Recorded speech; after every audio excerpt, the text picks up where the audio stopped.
అడిగితే ఆయన అన్నారు, పూర్వమాసీన్ మహాయక్షు సుకేతర్నామ వీర్యవాన్ అనపత్య శుభాచార సచతేపే మహాతప.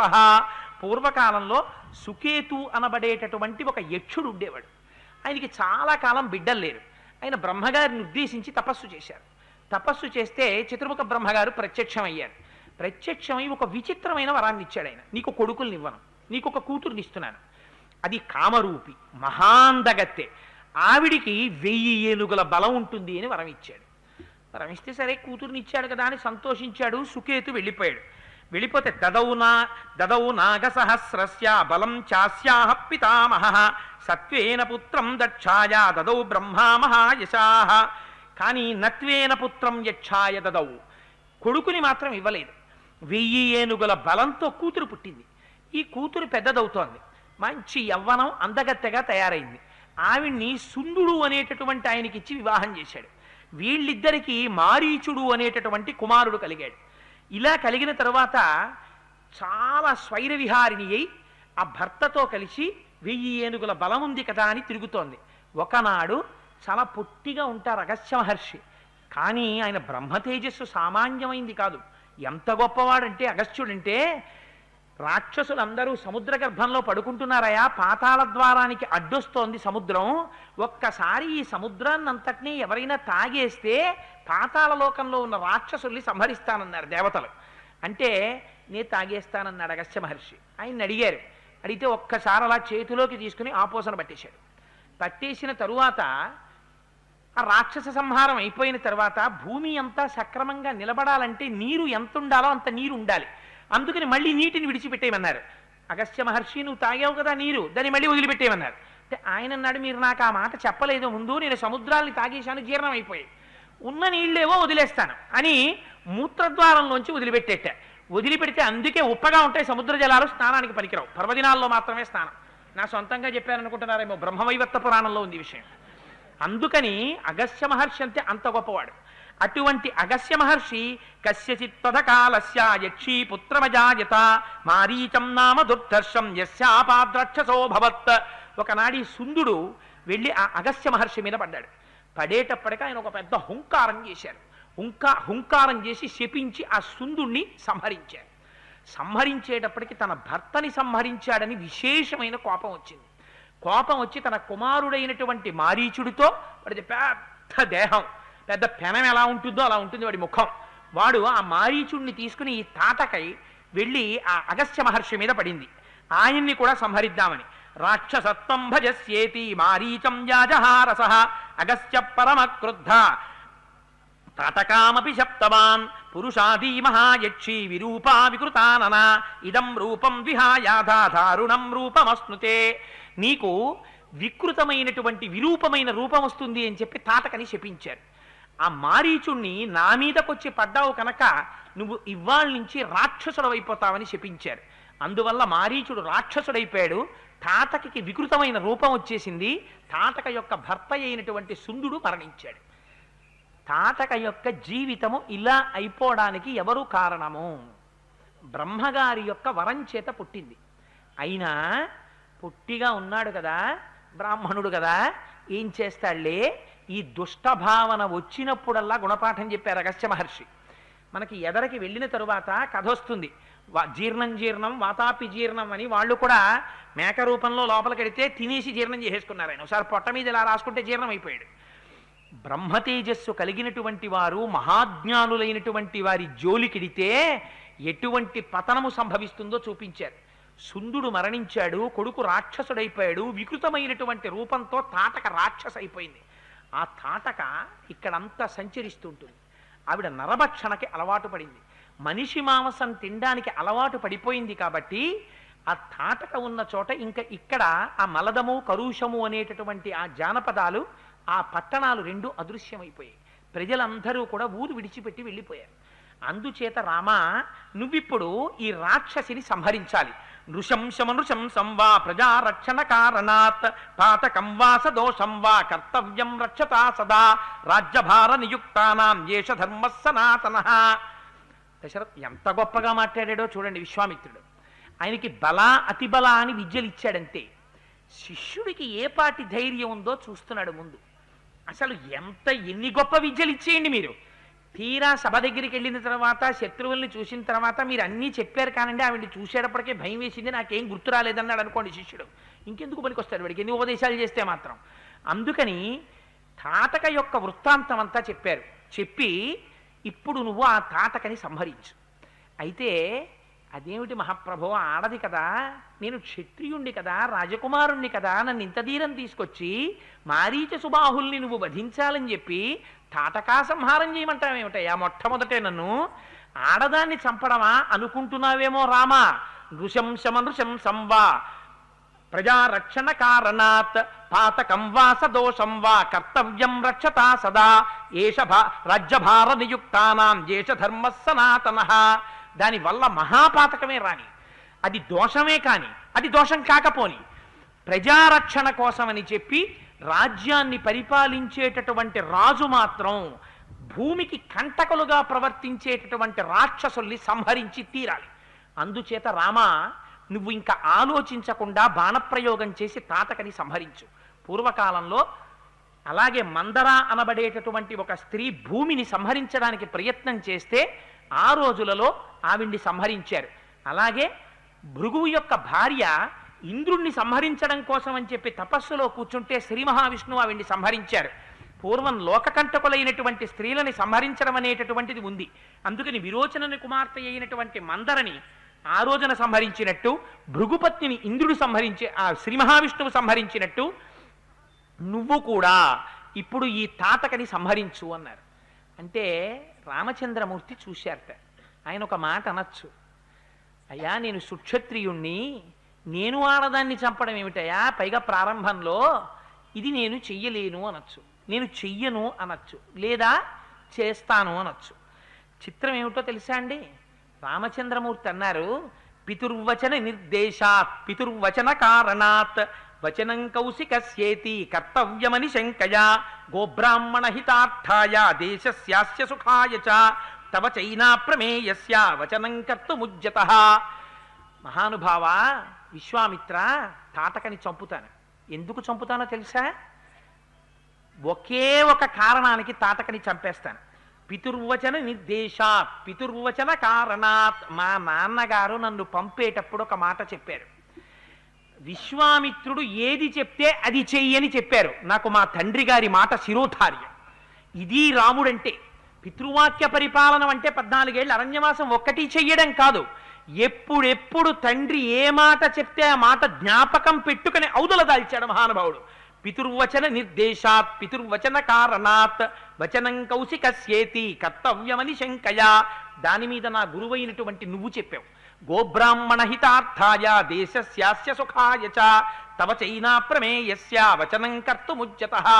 లోకాన్ని రక్షించడం కోసం, ఇక్కడ ఉండేటటువంటి సంపదని రక్షించడం కోసం, మహర్షుల్ని రక్షించడం కోసం, మళ్ళీ వాళ్ళందరూ సంతోషంగా బ్రతకడం కోసం సుక్షత్రియ వంశంలో పుట్టినటువంటి నేను రాజ్యాన్ని పరిపాలించవలసిన వాణ్ణి తాటకాన్ని గ్రహణం చేసి తీరుతాను, అందుకని సంహరిస్తానన్నారు. అని అనడం ఏమిటి? ఒక్కసారి ఆ ధనస్సు తీసుకుని ధనుష్టంకారం చేశారు. ఆ ధనుష్టంకారం చేసేటప్పటికీ అందులోంచి వచ్చినటువంటి ధనితరంగాల్ని విద్యట తాటక. విని ఆశ్చర్యపోయిందిట. ఎవడురా ఇంత ధ్వని చేశాడనుకుందిట. ఎటువైపు నుంచి ఆ ధ్వని వస్తోందో అటువైపుకి బయలుదేరి వెళ్ళింది. వెడితే తాటకని చూడగానే రామచంద్రమూర్తి ఇచ్చినటువంటి గొప్ప సర్టిఫికెట్ ఏమిటో తెలుసా అండి ఆవిడికి? లక్ష్మణ చూశావా తాటకని అన్నారు. అన్నయ్య చూశానన్నయ్య అన్నారు. రాముడు అన్నాడు, తాం హతాం భీమ సంకాశం. ఈ తాటకని చూస్తే ఓ మోస్తరు వాళ్ళైతే గుండె పగిలిపోయి చచ్చిపోతారు లక్ష్మణ అన్నాడు. అంటే దాని స్వరూపం ఎలా ఉంటుందో మీరు ఆలోచించండి. ఇంకా ఇది సహజమైనటువంటి ధైర్యం. అందుకే వాల్మీకి మహర్షి ఒక మాట అడిగారు ముందు, కోన్వస్మిన్ సంప్రదం లోకే గుణవాన్ కశ్చ వీర్యవాన్ అన్నప్పుడు ఆత్మవాన్ కో అని అడిగారు. లోపల ధైర్యం ఉండాలి. గట్టిగా 2 లారీలో 2 జీపులో ఢీకొంటేనో లేకపోతే ఒకడు ఇంకొకరిని హత్య చేస్తేనో ఆ శవాన్ని చూడ్డానికే నాకు భయం అన్నవాడు పోలీస్ డిపార్ట్మెంట్లో ఏం షైన్ అవుతాడు. అందుకని ఏ డిపార్ట్మెంట్లో ఉన్నవాడు ఆ డిపార్ట్మెంట్కి సరిపోయేవాడై ఉండాలి. అందుకని అటువంటి తాటకిని చూసి భయపడిపోయేవాడైతే ఇంకా రాక్షస సంహారం రామచంద్రమూర్తి ఏం చేస్తారు? లక్ష్మణమూర్తితో తాటకన గురించి రామచంద్రమూర్తి ఆ మాట చెప్పారంటే దాని స్వరూపము ఎంత భయంకరంగా ఉంటుందో ఆలోచించండి. ఒక మామూలు వ్యక్తి అయితే అసలు చూడగానే గుండె బయలు చచ్చిపోతాయి. అందుకే అసలు అక్కడ ఎవరు మనుషులే ఉండేవారు కాదు. బాబాయ్ ఇది ఎప్పుడన్నా కనపడుతుందేమో అని పారిపోయారు వాళ్ళందరూ. అంటే ఎంత భయంకరమైన స్వరూపమో చూడండి. అందుకని చూశారు. చూసి వెంటనే ఆ తాటక ఆవిడ మీదకి బాణప్రయోగం చేశారు. ఇంకా బాణప్రయోగం చెయ్యడమా అని ఆలోచిస్తుంటేనే రామలక్ష్మణుల్ని విశ్వామిత్రుడిని చూసిందిట. చూసి విశ్వామిత్రుడి మీద పడబోయింది. పడబోతే పెద్ద ఆయన కదా పాపం, ఇక్కడికి వీళ్ళందరినీ తీసుకొచ్చుంటారని అనుమానం దానికి. అందుకని ఆయన మీద పడబోతే ఆయన ఒక పెద్ద హుంకారం చేశారు. బ్రహ్మజ్ఞాని యొక్క హుంకారం అంటే మాటలా ఉన్నదున్నట్టు నిలబడిపోయింది. నిలబడిపోయి మాయాస్వరూపాన్ని పొంది పెద్ద రాళ్లవాన కురిపించింది. కురిపిస్తే ఆ రాళ్లవానలో చిక్కుకున్నారు. అది రేపినటువంటి ధూళి వచ్చి కళ్ళల్లో పడిపోయింది. పడిపోతే విశ్వామిత్రుడు అన్నాడు, రామా ఉపేక్షించకు, ఆ తాటకని సంహరించన్నారు. అంటే రాముడు అన్నాడు లక్ష్మణుడితోటి, లక్ష్మణ ఎంత సంహరిద్దామన్నా స్త్రీ కదా, కొంత మార్పు వస్తుందేమో చూద్దాం. నేను దీని గమన శక్తిని కొట్టేస్తాను. దీని 2 చేతులు తెగ్గొడతాను, 2 కాళ్ళు తెగ్గొడతాను. 2 కాళ్ళు 2 చేతులు తెగిపోయిన తర్వాత పడిపోతుంది. వికారమైనటువంటి రూపాన్ని కల్పించు. ఎందుకని ఇంకా ఏదైనా శరీరంలో చెక్కేసామనుకోండి, ఒక కన్ను చెక్కేస్తే ఇంద్రియం పోతుంది.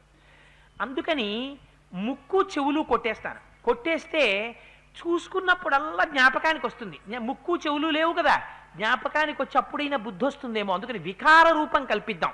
నువ్వు ముక్కు చెవులు చెక్కి నేను చేతులు కాళ్ళు తెగ్గొడతానన్నారు. అని చేతులు తెగ్గొట్టారు, కాళ్ళు తెగ్గొట్టారు. లక్ష్మణమూర్తి ముక్కు చెవులు చెక్కారు. చెక్కితే దానసాధ్యం కుల అది మాయారూపాన్ని పొంది మాయమైపోయింది. మాయమైపోయి రాళ్ళవాన కురిపించింది. కురిపించి వచ్చి పెద్ద శరీరంతో రాముడి మీద పడబోతోంది. పడబోతుంటే విశ్వామిత్రుడు అన్నారు, రామా ఇక ఉపేక్షించకు, అసుర సంధ్యా సమయం అయిపోతోంది, చీకటి పడిపోయిందా, తాటక శక్తి పెరిగిపోతుంది, అందులో మాయావి, ఆడదని ఆలోచించకు. ఇంత చెప్పినా నువ్వు ఇంకా ఆడది అని ఆలోచిస్తున్నావు. ఇది కరుణాసముద్రుడు రాముడంటే. అందుకని ఇంకా ఆలోచించకుండా బాణప్రయోగం చేయమన్నారు. ఒక పిడుగు లాంటి బాణాన్ని దాని గుడ్డెల మీద కొట్టారు. పెద్ద హాహాకారం చేస్తూ నెత్తుటి ఏళ్లు ప్రవహిస్తుండగా ఆ తాటక భూమి మీద పడిపోయి ప్రాణాలు విడిచిపెట్టేసింది. తాం హతాం భీమ సంకాశం దృష్ట్వా సురపతిస్తథా సాధు సాధ్వితి కాకుత్సం సురాశ్చ సమపూజయన్. వెంటనే దేవేంద్రుడు, దేవతలు మొదలైనటువంటి వాళ్ళందరూ చూశారు. చూసి ఎంత ఆనందపడిపోయారో మహానుభావ, ఇన్నాళ్ళకి తాటకా సంహారం అయింది, ఇంకా ఇక్కడ ఉన్నటువంటి జానపదాలు వర్ధిల్లుతాయి. విశ్వామిత్రుడు లోకమునకు చికిత్స చేయడం ప్రారంభం అయిపోయింది. అందుకని తాటకా సంహారం అయింది. ఇప్పుడు ఎప్పుడైతే తనకున్న ధైర్యంతో తాటకా సంహారం చేశాడో దేవతలందరూ ఇంద్రుడు పరిగెత్తుకుంటూ విశ్వామిత్రుడి దగ్గరికి వచ్చారట. వచ్చి వాళ్ళు ఏమని అడిగారో తెలుసా అండి? మహానుభావ, ధైర్యం అంటే ఇది కదా ఉండవలసింది, ఇంత ధైర్యం ఉన్నవాడి దగ్గర ఉండాలి, అస్త్రశస్త్రాలన్నీ ఉన్నాయా? రేపొద్దున్న రాక్షసులందరినీ దునుమాడతాడు, పుట్టవలసిన వాడు పుట్టాడు, నరుడిగా ప్రవర్తిస్తున్నాడు, ఇంత ముక్కమోని ధైర్యంతో ఉన్నాడు. నీ దగ్గర అదిగో ఆ నిన్నటి రోజున చెప్పుకున్నటువంటి ఆ మహానుభావుడు కౌశికుడిగా నువ్వు పరిపాలన చేస్తున్నప్పుడు ఆ జయ సుభద్ర అనేటటువంటి ఆ దక్ష ప్రజాపతి యొక్క కుమార్తెలిద్దరికీ చెరుకో 50 అస్త్రాలు పుడితే నువ్వు వాటిని తీసుకున్నావు కదా. ఆ అస్త్రములనన్నింటినీ రామలక్ష్మణులకి ఉపదేశం చెయ్యి, చేస్తే ఈ అస్త్రబలంతో వాళ్ళు రాక్షసుల్ని నిగ్రహిస్తారన్నారు. విశ్వామిత్రుడి యొక్క శక్తి అంటే ఏమిటో చూడండి. భారతదేశంలో ఆర్ష సాంప్రదాయంలో అసలు శక్తి అన్నది ఎక్కడుందో తెలుసా అండి? ఏమీ తెలియనట్టుగా బ్రహ్మదండం పట్టుకొని అరణ్యాల్లో కూర్చుని తపస్సు చేసుకున్న వాళ్ళ దగ్గర ఉంది. అందుకే అలెగ్జాండర్ అంటాడు, భారతదేశం వెళ్ళిన తరువాత ఎవరి జోలికన్నా వెళ్ళండి, కానీ అరణ్యాల్లో పెద్ద పెద్ద చెట్ల కింద బ్రహ్మదండాలు పట్టుకుని తపస్సు చేసుకుంటూ ఉంటారు, కమండలాలు పట్టుకుని. వారి దగ్గరికి మాత్రం వెళ్ళి గట్టిగా మాట్లాడకండి, బహువినయంతో మాట్లాడండి. వాళ్ళది తపశ్శక్తి, మనది కేవలం బాహుశక్తి, వాళ్ళ ముందు మనం నిలబడలేమని చెప్పాడు. ఇది ఆర్ష సంప్రదాయం, మన మహర్షుల యొక్క శక్తి అంటే. ఈ మాట చెప్పగానే విశ్వామిత్రుడు పొంగిపోయి ఆయన ఇచ్చినవి ఏమిటో తెలుసా అండి? అస్త్రం హయశిరో నామ క్రౌంచమస్త్రం తథైవచ శక్తి ద్వయంచ కాకుస్తా దదామి తవ రాఘవ. హయశిరోనామం అనేటటువంటి అస్త్రాన్ని ఇచ్చట. క్రౌంచమస్త్రం ఇచ్చేట. ఇవన్నీ అస్త్రాలంటే బయట ఏదో బాణాల్లాగో గొడ్డళ్ళల్లాగో గుణపాల్లాగో ఏం దగ్గర ఉండవు, వాటికి మంత్రాలు ఉంటాయి. ఆ మంత్రం ఉపదేశం చేస్తారు. ఉపదేశం చెయ్యగానే ఆ మంత్రోపదేశం పొందగానే ఆ అస్త్రం స్వరూపాన్ని పొందుతుంది. పొంది వచ్చి పక్కన నిలబడి నమస్కారం చేస్తుంది. అయ్యా నువ్వు ఉపదేశం పొందావు, ఏం చెయ్యమంటావు? అస్త్రం హయసిరో నామ క్రౌంచమస్త్రం తథైవచ శక్తి ద్వయంచ కాకుస్తా తదామి తవ రాఘవ కంకాళం ముసలం ఘోరం కపాలమధ కంకణం ధారయంత సురాయోని దదామ్యేతాని సర్వశః. ఇవి ఎవరు? రాక్షసులు ధరిస్తారట, బ్రహ్మాండమైనటువంటి రోకళ్ళు. వాటి పేరు కంకాళము, ఘోరము, కపాలము, కంకణము. ఈ 4 ముసలములు అంటే రోకళ్ళు. అవి కూడా వాటికి సంబంధించినటువంటి మంత్రాలు కూడా విశ్వామిత్రుడికి తెలుసు. అందుకని ధర్మచక్రం తతో వీర కాలచక్రం తథైవచ విష్ణు చక్రం తథాత్యుగ్ర మైంద్రమస్త్రం తథైవచ వజ్రమస్త్రం నరశ్రేష్ఠ శైవం శూలవరం తథా అస్త్రం బ్రహ్మశిరశ్చైవ ఐషీకమసి రాఘవ దదామి తే మహాబాహో బ్రహ్మామస్త్రమనుత్తమం గదే ద్వే చైవ కాకుత్స మోదకీ శిఖరీబుభే ప్రదీప్తే నరసార్దూల ప్రయచ్ఛామి నృపాత్మజ ధర్మపాశమహం రామ కాలపాశం తథైవచ పాశం వరుణమస్త్రం చ దదామ్య హమమనుత్తమం అశనీత్వే ప్రయచ్ఛామి శుష్కార్ద్రే రఘునందన దదామి చాస్త్రం పైనాకమస్త్రం నారాయణం తథా ఆగ్నేయమస్త్రం దయితం శిఖరం నామతః వాయవ్యం ప్రధనం నామ దదామి చ ధనానఘ. ఐంద్రాస్త్రం, బ్రహ్మాస్త్రం, బ్రహ్మశిరోనామకాస్త్రం, మానవాస్త్రం, వారుణాస్త్రం, ఇంద్రాస్త్రం, వైశీకాస్త్రం, ఆఖరికి పొడిగా ఉండేటటువంటి పిడుగులు, తడిగా ఉండేటటువంటి పిడుగులు, రోళ్ళు, రోకళ్ళు, రాక్షసగణాలు, క్రౌంచాస్త్రాలు, గాంధర్వాస్త్రాలు, నారాయణాస్త్రాలు, బ్రహ్మాస్త్రం, బ్రహ్మశిరోనామకాస్త్రం, మానవాస్త్రం, ఇవి అవి అని లేవు, సర్వాస్త్రములు చెప్పేశారు. చెప్పి 2 గదలు కూడా ఇచ్చేశారు. నందనం అనేటటువంటి ఒక గొప్ప ఖడ్గాన్ని బహూకరించారు. ఎవరు? బ్రహ్మజ్ఞానం కలిగినటువంటి విశ్వామిత్రుడు ఇంత అస్త్ర సంపత్తిని ఉపదేశం చేసేసేట. చేసేస్తే ఈ అస్త్రములన్నీ పురుష రూపాలని ధరించాయి. వచ్చి రామచంద్రమూర్తి పక్కన నిలబడ్డాయి. ఇవన్నీ ఆయన ఉపదేశం పొందారు.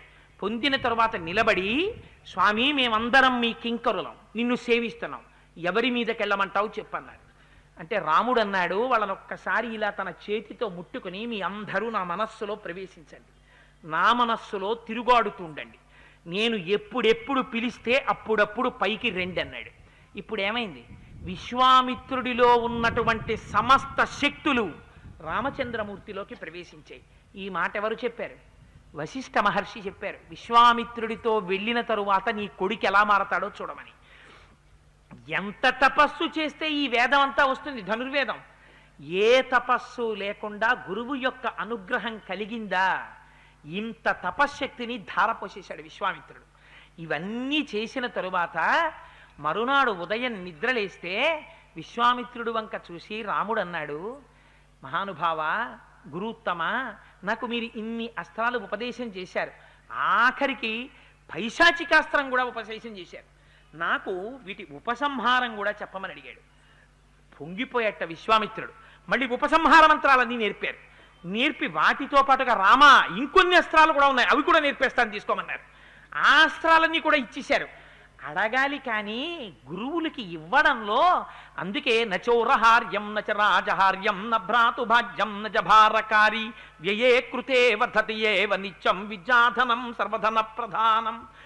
గురువుకు ఉన్నటువంటి ఔదార్యం ప్రపంచంలో ఎవరికీ ఉండదు. ఆయనకి మోహం ఉండదు, దాచుకోవాలన్న తాపత్రయం ఉండదు. దొరికితే చాలు పాత్రత కలిగినటువంటి వాడు పోసేయి పోసేయి పోసేయి అని తనలో ఉన్నటువంటి జ్ఞానాన్నంతటినీ ధారపోసేస్తాడు.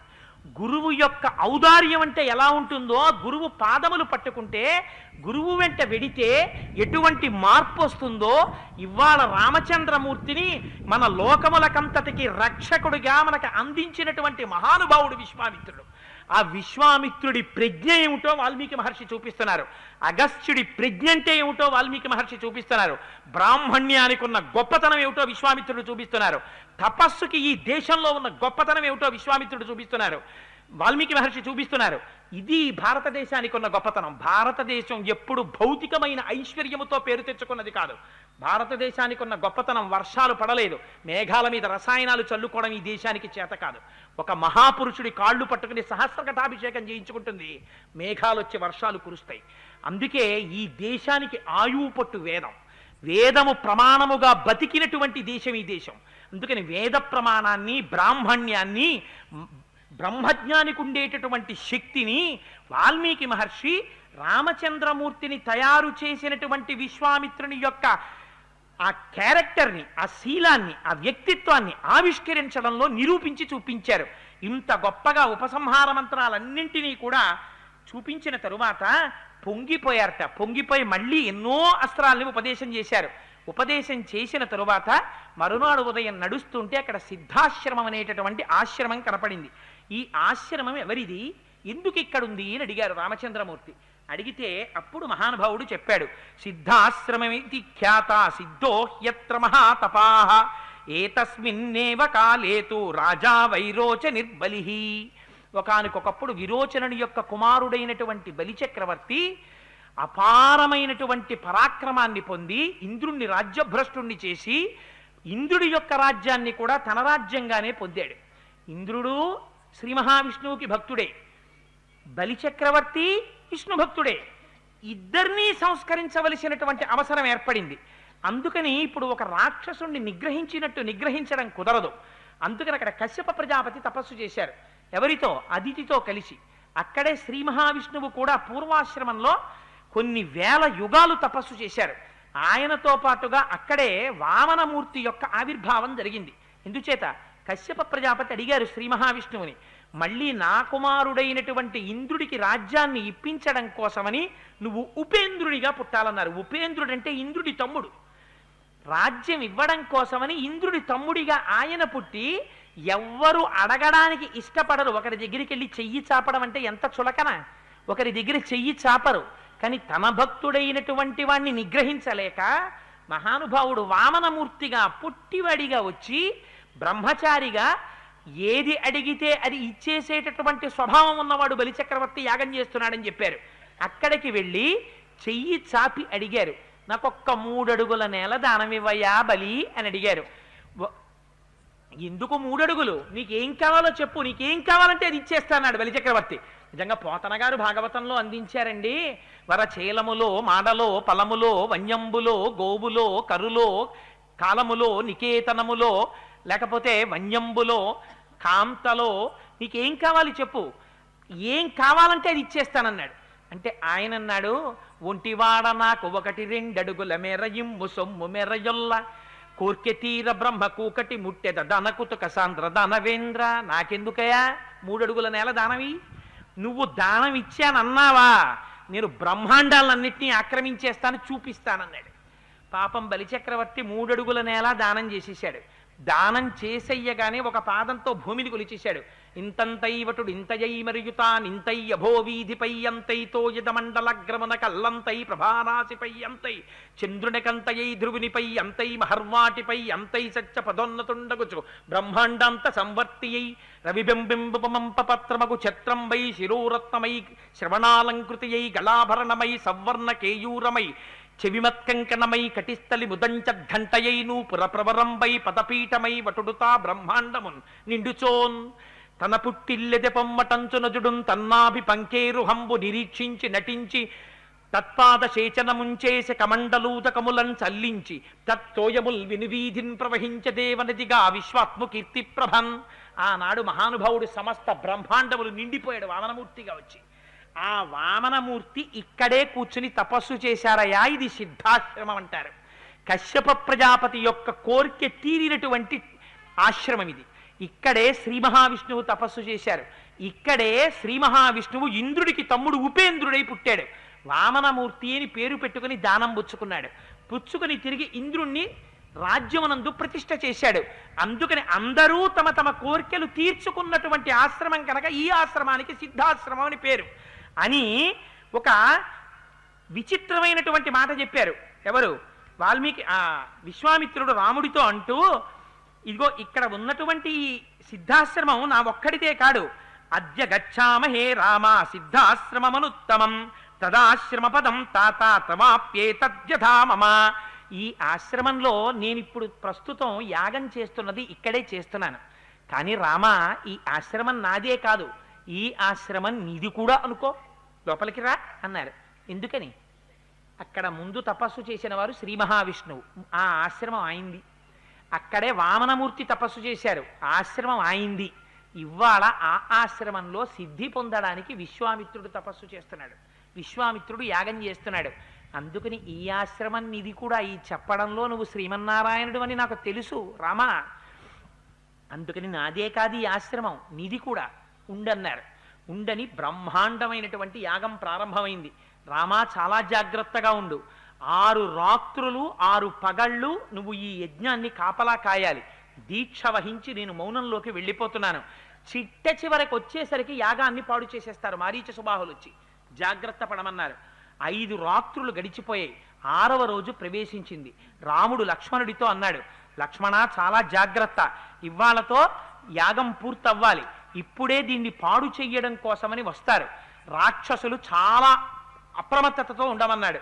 అదే సమయంలో అనుకోకుండా వేదిలో ఉన్నటువంటి అగ్నిహోత్రం భగ్గున మండిందిట. అలా యాగం జరుగుతుండగా అగ్నిహోత్రం ఒకేసారి మండి పైకి లేచి కిందకి దిగితే ఏదో యాగానికి ప్రతిబంధకమైనటువంటి ఒక దుష్టశక్తి ప్రవేశించడం ప్రారంభమవుతోంది అని ఒక దుశ్శకునాన్ని చెప్పినట్టు. వెంటనే రాముడు గమనించాడు. సర్వశాస్త్రపారంగతుడు మహానుభావుడు, విశ్వామిత్రుడి శిష్యుడు, వశిష్ఠుడి దగ్గర విద్య నేర్చుకున్నవాడు. ఇదిగో దుర్నిమిత్తం తోస్తోంది, రాక్షసులు రావడానికి సిద్ధపడుతున్నారు, జాగ్రత్త పడన్నాడు. వెంటనే కామరూపులై మారీచ సుబాహులు వచ్చారు. వారితో పాటు కొన్ని వేల మంది రాక్షసులు వచ్చారు. ఆ పైనుంచి కుండలతో రక్తాన్ని అగ్నిహోత్రంలోకి పోశారు. పొయ్యగానే రక్తం పడగానే అగ్నిహోత్రం భగ్గున పైకి లేచింది. చూశాడు రాముడు. మానవం పరమోదారా మంత్రం పరమభాస్వరం చిక్షేప పరమ క్రుద్ధో మారీచో రచి రాఘవ. లక్ష్మణ చూడు, మానవాస్త్రం పెట్టి కొడుతున్నాను మారీచుణ్ణి. మానవాస్త్రం చాలా చల్లగా ఉంటుంది, అందుకని మానవాస్త్రం పెట్టి కొడితే ప్రాణాలు పోవు. కానీ వీడి ఇక్కడి నుంచి 100 యోజనముల దూరం వెళ్ళి సముద్రంలో పడిపోతాడు. పడిపోయి ఆ తర్వాత తెలివి వస్తుంది, స్పృహ తప్పిపోతాడు. అల్లా కొడుతున్నాను చూడని మానవాస్త్రం ప్రయోగం చేశారు.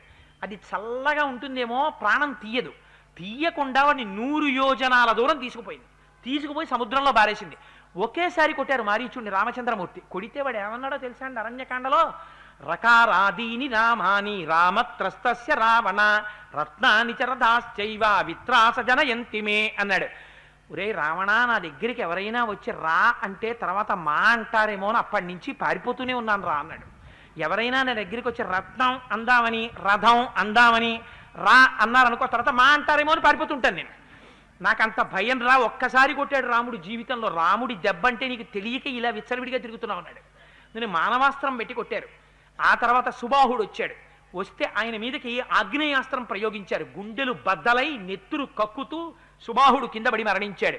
ఇన్ని వేల మంది రాక్షసుల్ని వాయువ్యాస్త్రం ప్రయోగించారు. ప్రయోగించి ఒక్కసారి వాళ్ళని కొట్టారు. కొట్టేటప్పటికి ఆ రాక్షసులందరూ మరణించారు. యాగం పూర్ణంగా పరిసమాప్తమైపోయింది. విశ్వామిత్రుడు లేచి గాఢాలింగనం చేసుకున్నాడు. ఎంతో పొంగిపోయాడు. రామా, నా యొక్క ఈ సిద్ధాశ్రమంలో జరుగుతున్నటువంటి ఈ యాగం పూర్ణంగా జరగడానికి రక్షకుడవై తోడ్పడి నా యాగ పరిపూర్తికి సాయపడ్డావు. నేను ఎంతో సంతోషించానన్నాడు. ఆ రాత్రి ఎంతో ఆనందంగా ఆ ఆశ్రమంలో ఉండి మరునాడు విశ్వామిత్రుడు రామలక్ష్మణులతో కలిసి ఉండగా ఎవ్వరూ అనలేనటువంటి మాట ఇది. ఒక్క రామచంద్రమూర్తి తప్ప వేరొకరు అనలేరండి. వినయం అంటే ఎలా ఉండాలో నిజంగా మనకి చూపిస్తాడు మహానుభావుడు. ఆయన వచ్చి అంటాడు, రాముడు ఇమౌ స్మముని శార్దూల కింకరౌ సుమపస్థితౌ ఆజ్ఞాపయదేష్టం వై శాసనం కరవావకిం. రాత్రి అంత యాగాన్ని రక్షించాడు. తెల్లవారేటప్పటికి పొద్దున్న లేవగానే నిన్న రాత్రి మనం బలి కొట్టేశాను రా. ఆ మారీచుండేమో మానవాస్త్రం పెట్టి కొట్టాం, సుబాహుండేమో ఆగ్నేయాస్త్రం పెట్టి కొట్టాం, కొన్ని వేల మంది రాక్షసుల్ని వాయువ్యాస్త్రాలు పెట్టి కొట్టాం. అదిగో చూసావా డెడ్ బాడీస్ ఎలా పడున్నాయో, ఈ యాగాన్ని అంతటినీ మనమే రక్షించాం అని చెప్పి గురువుగారి దగ్గరికి వెళ్దాంలే, ముందు వీళ్ళందరూ వచ్చారు కదా పాపం, సారి షేక్ హ్యాండ్ ఇచ్చి వీళ్ళతో మాట్లాడదాం అనుకుంటే అహంకారం ప్రబలిపోయినట్టే. అహంకారం ప్రబలితే ఏమవుతుందో ముందే చెప్పాడు విశ్వామిత్రుడు అంగదేశం గురించి చెప్తూ. అందుకని రాముడి వినయం చూడండి, గురువుల దగ్గర ఎలా ప్రవర్తించాలో చెప్తాడు. పొద్దున్న లేచి వస్తూనే విశ్వామిత్రుడి దగ్గరికి వచ్చి నమస్కారం చేశాట. అయ్యా యాగం అయిపోయింది కదా, ఇంక ఇంటికి బయలుదేరుదామా అని అడగలేదు. నమస్కారం చేసి అన్నాడు, ఇమౌ స్మముని శార్దూల కింకరౌ సముపస్థితౌ.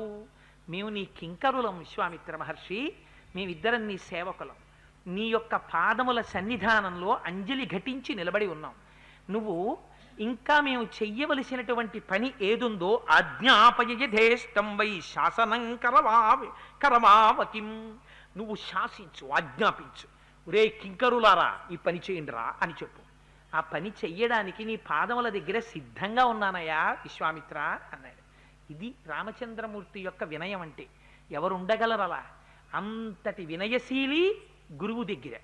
అదే రాముడు కోదండ పట్టుకు నిలబడ్డాడా, గుండెలు బద్దల కొడతాడు రాక్షసుల్ని. అదే రాముడు తండ్రి దగ్గరికి వెళ్ళాడా, తండ్రిని సత్యమునందు నిలబెడతాడు. ఎవరి దగ్గరికి వెళ్ళినప్పుడు ఎలా ప్రవర్తించాలో రాముడు తాను అనుష్ఠించి మనకి చూపిస్తాడు. అందుకే రామాయణం అంత గొప్ప రామాయణమైంది. అయితే మరునాడు ఉదయం వీళ్ళు బయలుదేరుతుంటే విచిత్రం ఏమిటో తెలుసా అండి? అక్కడ మిథిలానగరంలో జనక మహారాజు గారు బ్రహ్మాండమైన యాగం చేస్తున్నాడు. అక్కడ చూడవలసినవి రెండున్నాయి, శివధనస్సు ఒకటి, ఇంకొకటి ఉందన్నారు. ఇంకొకటి ఏమిటి? శివధనస్సు ఒకటి చూడవలసింది, రెండవది పేరు చెప్పలేదు, సీతమ్మ కత్తుంది చూడవలసింది. అందుకని రామా నువ్వు మాతో రా, బయలుదేరుదామన్నారు. విశ్వామిత్రుడు రామలక్ష్మణులు బయలుదేరుతుంటేట సిద్ధాశ్రమంలో ఉన్న మృగాలన్నీ కూడా విశ్వామిత్రుడి వెంట వెళ్ళిపోతున్నాయిట. అంటే ఏమిటి? బ్రహ్మతేజస్సు కలిగినటువంటి వాడు వచ్చినా, బ్రహ్మతేజస్సు ఉన్నవాడు వెళ్ళిపోతున్నా, మృగములు కూడా వారిని చూసేటప్పటికీ అపారమైన సంతోషాన్ని పొంది ఆయనతో పాటు వెళ్ళిపోదాం అనుకుంటాయిట. అంటే ఎంత ప్రేమిస్తాయో చూడండి. అంటే ఆ హృదయం ఎలా ఉంటుందో మీరు ఆలోచించండి. ఇది విశ్వామిత్రుడంటే. ప్రతి క్షణం ప్రతి శ్లోకంలో విశ్వామిత్రుడి వైభవం ఏమిటో ప్రకటిస్తుంటారు వాల్మీకి మహర్షి. ఆర్ష సాంప్రదాయంలో గురువు యొక్క వైభవం ఏమిటో చూపిస్తారు. శిష్యులు తన వెంట రావడం గొప్ప కాదు, విశ్వామిత్రుడు వెళ్ళిపోతుంటే క్రూర మృగాలు వెంటబడ్డాయి, మేము వచ్చేస్తాను నీతోటని. ఆయన వెనక్కి తిరిగి అన్నట్ట, వద్దు వద్దు మీరందరూ ఇక్కడ ఉండండి, సంతోషంగా కాలం గడపండి, నేను బయలుదేరుతానని విశ్వామిత్రుడు వెళ్ళిపోయేట. ఇంత గొప్పగా ఇక్కడ యాగం జరిగింది. ఆయనకి ఏమైనా అటాచ్మెంట్లు మమకారాలు ఇవేమి ఉండవు వాళ్ళకి. వాళ్ళు అలా తిరుగుతూనే ఉంటారు. ఏకాకి నిస్పృహ శాంత చింతాసూయ వివర్జిత. ఎప్పుడు ఏకాకి సంతోషంగా తిరుగుతుంటాడు. ఇది బ్రహ్మజ్ఞానికి ఉన్న లక్షణం. అంతేకాని అయ్యో నా అస్త్రాలన్నీ రాముడికి ఇచ్చేశాను, ఇప్పుడు నాతో సమానమైన వాడు ఇంకోటి తయారైపోయాడు, వాడికి వచ్చు, ఇంకోటి ఏదైనా నేను నేర్చేసుకోవాలి అని ఈ వెర్రి వ్యామోహాలు వాళ్ళకేం ఉండవు. ఇది బ్రహ్మజ్ఞానం అంటే. ఎంత ఔదార్యం ఉన్నవాళ్ళో చూడండి ఆ జ్ఞానులు, ఆ ఋషులు. ఇది రామాయణ వైభవం. అయితే నేను ఇవి చేతకాకపోయినా నేను చెప్తుంటే మీ అందరూ ఇంత శ్రద్ధగా వింటున్నారని నాకు ఒక ఆలోచన వచ్చింది. ప్రతిరోజు 11 మాటలు రామచంద్రమూర్తి నామాన్ని విశ్వామిత్ర మహర్షి ప్రతి శ్లోకంలో అవసరం ఉన్నా లేకపోయినా సిద్ధాశ్రమంలో యాగం పూర్తయ్యే వరకు 1కి 2 మాటలు రామ రామ రామ రామ అంటూనే ఉంటారు. ఎందుకు అలా అంటామంటే రామనామం చెప్తే చాలు, రామ రామ రామ అంటే చాలు, మనకి శత్రువులు తొలగిపోయి కార్యసిద్ధి జరుగుతుంది. నేను రామాయణం మీ అందరూ ఇంత భక్తిగా వింటున్నారు కాబట్టి రోజుకి 11 మార్లు మనం రామనామం చెప్దాం. అది ఎలా చెప్దామంటే, నేను ఒక మకుటాన్ని అంటుంటాను. ఆ మకుటాన్ని నేను అంటున్నప్పుడు, అంటే ఉదాహరణకి చెప్తున్నాను, మీరు అప్పుడే అనకండి, ఉదాహరణకి చెప్తున్నాను. నేను శ్రీరామనామము రామనామము రమ్యమైనది రామనామము అంటాను. మీరు ఇంకేం మార్చక్కర్లా. నేను ఆ తర్వాత ఇంకోటేదో చెప్పచ్చు, ఇంకో మాట నేను అన్నా, మీరు మాత్రం మీ అందరూ అదే చెప్తుండండి. రామనామము రామనామము రమ్యమైనది రామనామము. ముందు మాత్రం శ్రీకారం పెట్టండి తప్పకుండా. శ్రీరామనామము రామనామము రమ్యమైనది రామనామము. మాకు రక్షణ అక్కర్లేదండి, మాకెందుకండి రామనామం అని అనుకునేటటువంటి వాళ్ళు ఈ సభలో ఉంటారని నేను ఒక్కనాటికి అనుకోను. అందరికీ కావాలి. అందుకని అందరూ ముక్త కంఠంతో అనండి. ఆ దేవాలయంలో సీతమ్మ తల్లిని చూడండి, ఇలా నిలబడి ఇలా తల కొంచెం ఇలా పక్కకి పెట్టి చూస్తుంటుంది. ఆ రామచంద్రమూర్తి చెవి దగ్గరికి ఇలా వంగి, చూశారా పిల్లలు ఎంత ఆర్తిగా మంచులో కూర్చొని మన పేరు పిలుస్తున్నారో అని పొంగిపోయి మన వెంట కోదండం పట్టుకు తిరగడు రామచంద్రమూర్తి. అందుకని అందరం నాకొక్కడికే ఎందుకు ఉండాలి ఆ ఫలితం? నేను ఒక్కడనే రామాయణం చెప్పాడు కోటేశ్వరరావు అన్న ప్రభ నాకెందుకు? అందుకని అందరికీ ఫలితం దక్కాలి. ఒక్క 11 మార్లు మీ అందరది ఒక్కటే, ఇంకేది అనక్కర్లా. నేను మొకుటం మారుస్తుంటాను అందం కోసం. మీరు శ్రీరామనామము రామనామము రమ్యమైనది రామనామము అందురుగానే ఆగండి. నేనంటాను, ఇంకిక్కడి నుంచి మీరు అనండి. శ్రీరామనామము రామనామము రమ్యమైనది రామనామము.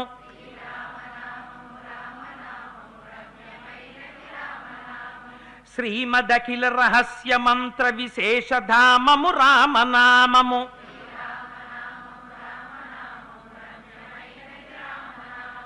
దారి నుంటిగా నడుచు వారికి తోడు నీడే రామనామము.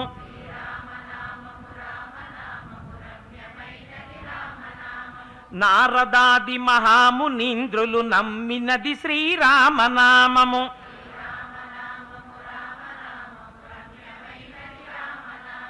కోరి కొలిచిన వారికెల్లను కొంగు బంగారు రామనామము.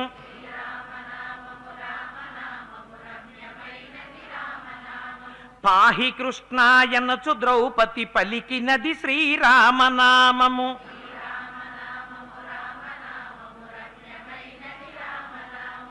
ఆలు బిడ్డల సౌఖ్యము కన్న అధికమైనది రామనామము.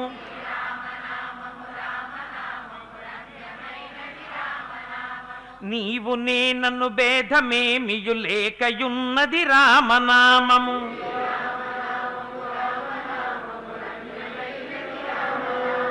ఇడా పింగళ మధ్య మందున ఇమిడియున్నది రామనామము.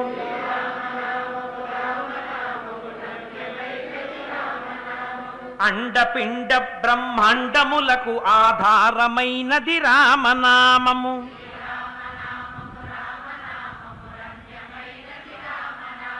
గౌరికిది ఉపదేశ నామము కమలు జొడు జపించు నామము.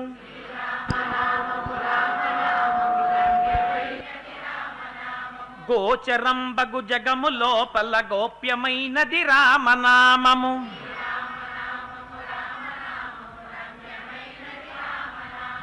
రామనామము రామనామము రమ్యమైనది రామనామము.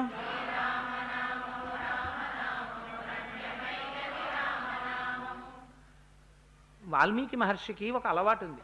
సాధారణంగా ఆయన ఫలస్థుతి చెప్పరు. ఇది వింటే ఈ ప్రయోజనం వస్తుంది అని ఎక్కడా వాల్మీకి మహర్షి ఏ విషయానికి సాధారణంగా ఆయన అనరు. అటువంటిది వాల్మీకి మహర్షి బాలకాండలో 2 చోట్ల అన్నారు.